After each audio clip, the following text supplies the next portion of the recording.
자, 그리고 여기에 이 질문, 여기에 이 질문까지만 잠깐 보겠습니다. 여기에 하나님이 정해 놓으신 길이 있나요? 그게 아니라면 인도하심은 어떤 의미의 인도하심인가요? 또한 예비하신 것이 있고 거기로 가기를 원하는 길이 있다면 왜 이 길로 가는 게 100% 하나님 뜻이라는 확신은 주시지 않는 것일까요? 나중에 돌아봤을 때야 이걸 가르쳐 주시려고 이곳으로 인도하셨나 보다 하긴 하지만 이것도 추측일 뿐이라는 생각이 듭니다. 아니면 제가 어떻게 하는지 보기 위해서인가 하기도 합니다. 제게 필요한 설명을 부탁드립니다. 여기 먼저 하나님이 정해 놓으신 길이 있나요? 구원받은 사람에게 하나님 정하신 길이 있느냐? 틀림없이 있습니다. 시편 37편 보시겠습니다.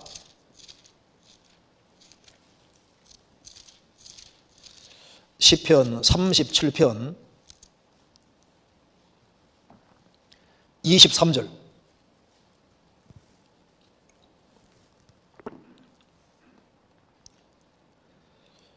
여호와께서 사람의 걸음을 정하시고 그 길을 기뻐하시나니 저는 넘어지나 아주 엎드러지지 아니함은 여호와께서 손으로 붙드심이로다.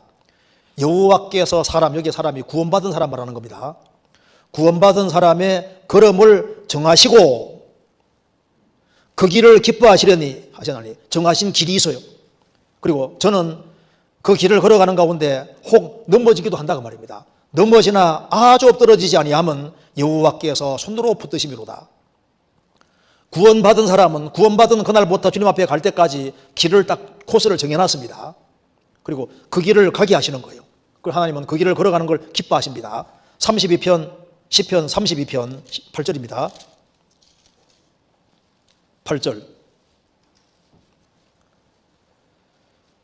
내가 너의 갈 길을 가르쳐 보이고 너를 주목하여 훈계하리로다. 너희는 무지한 말이나 노새같이 되지 말지어다. 그것들은 자갈고 올레로 단속하지 아니하면 너희에게 가까이 오지 아니하리로다. 내가 너의 갈 길을 가르쳐 보이고 그 다음에 가는지 안 가는지 주목하시고 엉뚱한 길로 가면 그게 아니라고 훈계하셔서 그 길을 가게 만드신다 그 말입니다.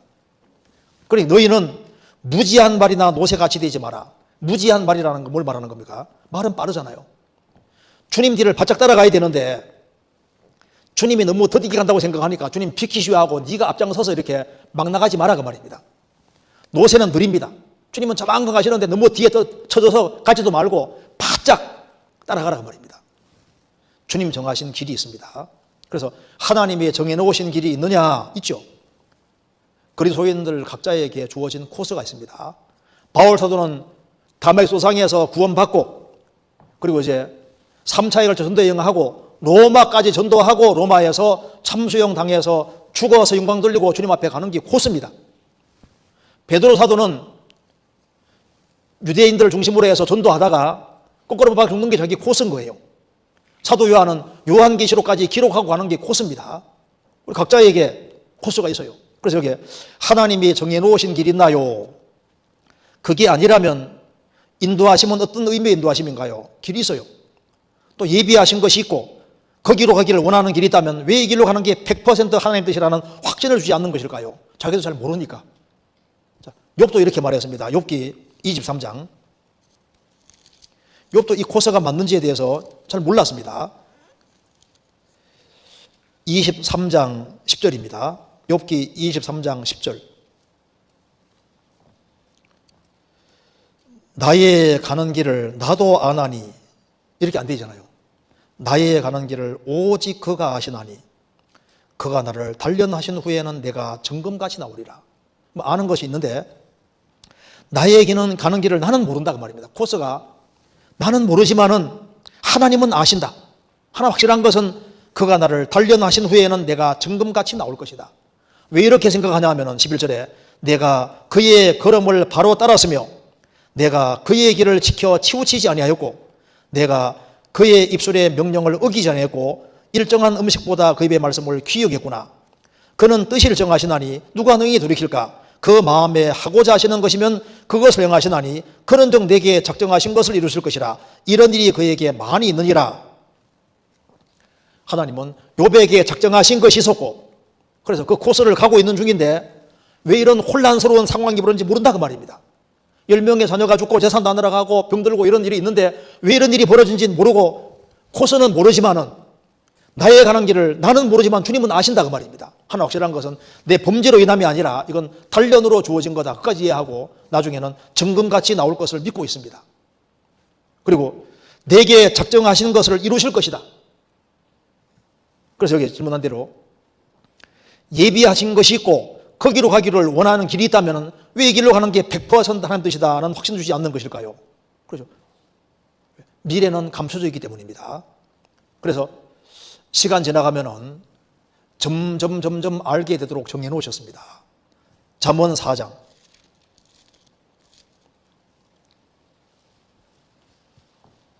(4장) 18절.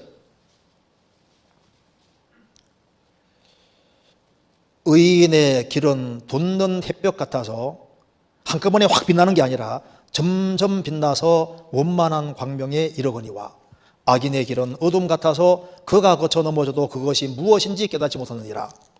의인의 길은 돋는 햇볕 같아서 처음에는 어두워 보이는 거예요. 돋는 햇볕 같아서 점점 빛나서 아 그렇겠구나. 내가 제대로 가고 있구나. 그 점점 밝아져서 아 그랬구나. 나중에 가장 확실하게 알게 되는 겁니다. 한 번이면 오죽 좋아요. 아 이럴까 저럴까? 왜 이런 코스가 있을까? 왜 이럴까?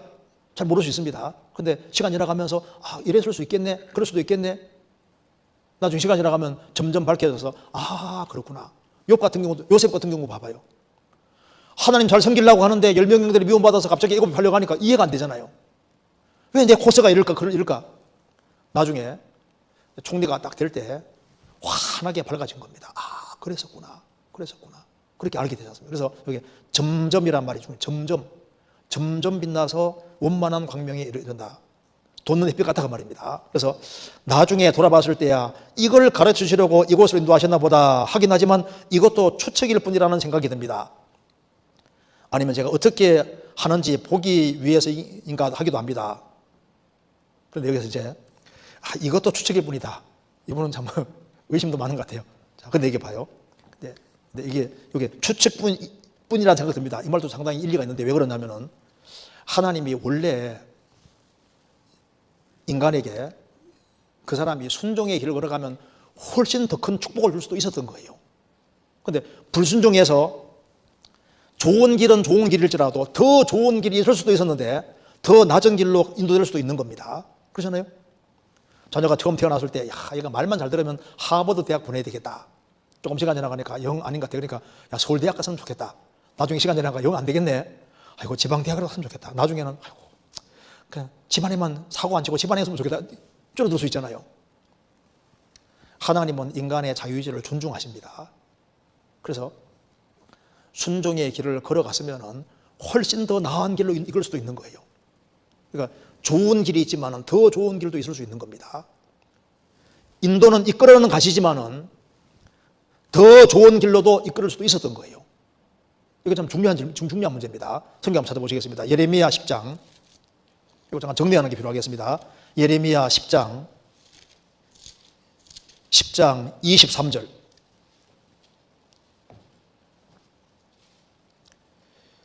여호와여 내가 알거니와 인생의 길이 자기에게 있지 아니하니 걸음을 지도함이 걷는 자에게 있지 아니하니이다.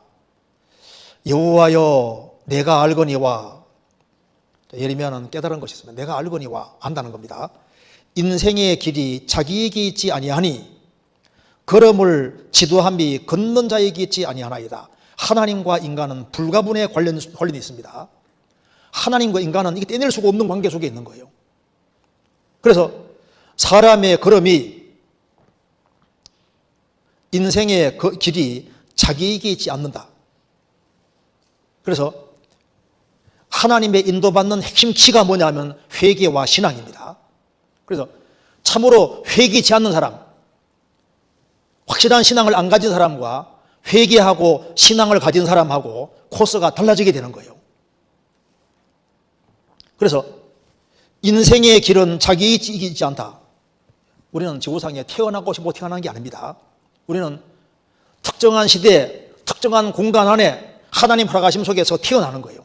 우리의 재능이라든가 달란트라든가 모든 것 자체도 다 하나님 부여해 주신 것이고 우리는 시간과 공간, 물질 안에 갇혀 지금 살고 있는 겁니다. 우리는 제한된 정보 속에 살고 있는 겁니다. 우리가 우리 미래를 잘 모르는 상태로 걷고 있는 겁니다. 그래서 인생의 걸음이 자기에게느냐? 그 사람, 내가 내 인생 주관자가 내다. 천천만만의 말씀입니다. 인간은 하나님 허락하신 범위 안에서 세계 속에서 걷고 있는 거예요. 걸음을 지도함이 걷는 자에게 있지 않다. 인생은 내 원대로 되는 인생이 아니다 그 말입니다. 배후에 인간은 하나님과 관계 맺을 수밖에 없기 때문에 하나님과 항상 관련이 있는 겁니다. 잠언 16장입니다.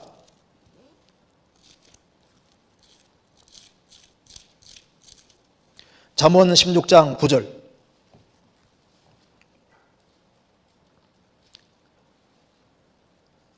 사람이 마음으로 자기의 길을 계획할지라도 그 걸음을 인도하는 자는 여호와시니라. 사람이 마음으로 자기 길을 계획할지라도 계획한 대로 안 됩니다. 왜냐하면 악한 마음을 가지고 잘못된 계획 가지고 걸어가면 길을 확 틀어버리거든요.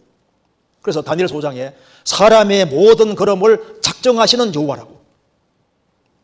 그래서 바르지 않은 마음 가지고 있으면 주님이 엉뚱한 길로 이끌어버리거든요. 잠언 20장 24절.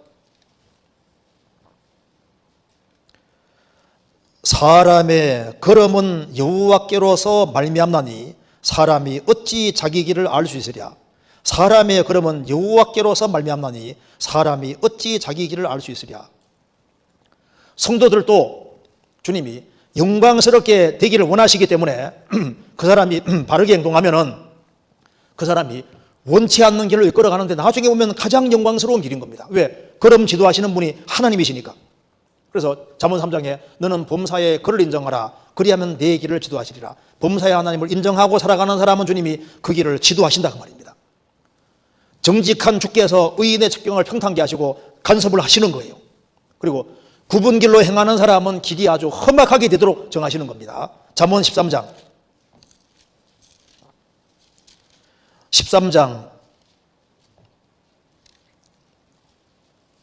15절. 선한 지혜는 은혜를 베푸나 괴사한 자의 길은 험하니라. 선한 지혜는 은혜를 베푸나 괴사한 자, 거짓이 많은 자의 길은 험하니라. 인생이 험악하게 되는 겁니다. 합당치 않게 행하는 사람은 길이 확 구부러집니다. 잠언 21장 8절. 죄를 크게 범한 자의 길은 심히 구부러지고 깨끗한 자의 길은 곧으니라. 죄를 크게 범한 자의 길은 심히 구부러진다. 그러니까 인생의 걸음은 하나님과 불가분 관계 속에 있는 겁니다. 그래서 그 길을 하나님이 가지고 계시기 때문에 하나님 앞에서 바른 마음 가지고 생을 살아가면은 하나님께서 그 길을 이끌어 가시는데 요셉도 하나님이 가장 영광스럽게 되는 길로 이끌어 가시잖아요. 한나도 참 그 마음에 너무나도 고통이 많았는데 주님이 하나님이 나중에 사무엘을 주시고 인생을 얼마나 영광스럽게 하셨습니까? 그러니까 인생의 걸음은 주장자가 하나님이신 것이 맞다 그 말입니다. 그리고 내가 하나님의 뜻 가운데 행할 때 이건 내가 원하는 길이 아닌데 하면 싫어할 수도 있잖아요. 자, 그런 사람이 이렇게 말씀했습니다. 욥기 34장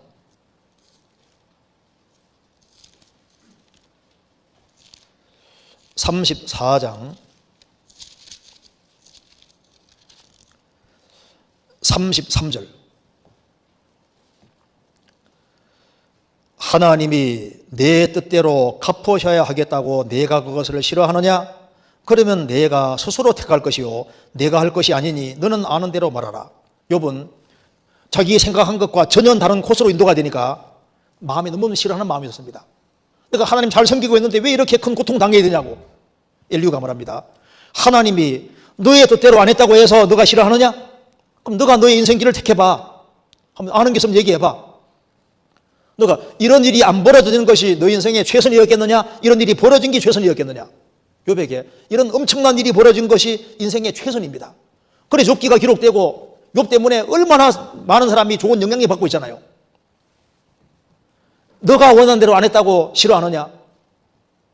하나님이 욥을 가장 좋은 코스로 만드신 거예요.